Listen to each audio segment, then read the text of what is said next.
কোনো একটা কাজকে যখন আপনি কন্টিনিউয়াসলি করছেন এবং কন্টিনিউয়াসলি করার ফলেও আপনি সেই কাজে সাফল্য অর্জন করতে পারছেন না। এমত অবস্থায় আপনি কি সেই কাজটি ছেড়ে দেবেন? কখনোই না। আপনি কখনোই সেই কাজটাকে ছেড়ে দেবেন না। কারণ আপনি যদি সেই কাজটা ছেড়ে দেন তাহলে আপনি কিন্তু পরাজয় স্বীকার করে নিচ্ছেন। আপনি হেরে যাচ্ছেন। আপনি সামনের দিকে আর এগিয়ে যেতে পারবেন না।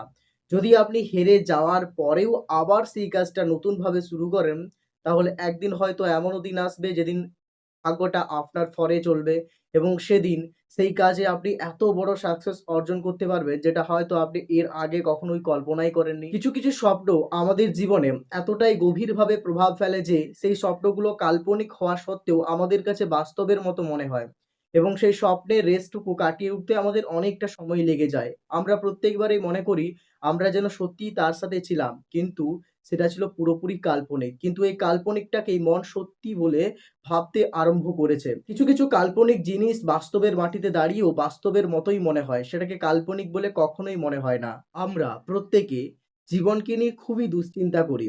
আপনি একটা কথা ভেবে দেখুন তো, আপনার দুঃসময়ে যে আপনি এত চিন্তা করছেন, আপনি এই চিন্তা করার ফলে আপনার জীবনে কি কোনো পরিবর্তন আসছে? আপনার এই চিন্তা করার ফলে আপনার জীবনের দুঃসময়টা কি কেটে যাচ্ছে? কখনোই না। বরং আপনি যত চিন্তা করছেন, তত আপনার মানসিক স্বাস্থ্যটা অবনতির দিকে এগিয়ে যাচ্ছে। আপনি ধীরে, ধীরে রুগ্ন, ক্ষুণ্ণ হয়ে চলছেন। আসলে কোনো কিছুই আমাদের হাতে নেই। সবকিছুই নিয়ন্ত্রিত হচ্ছে সেই পরম শক্তির দ্বারা।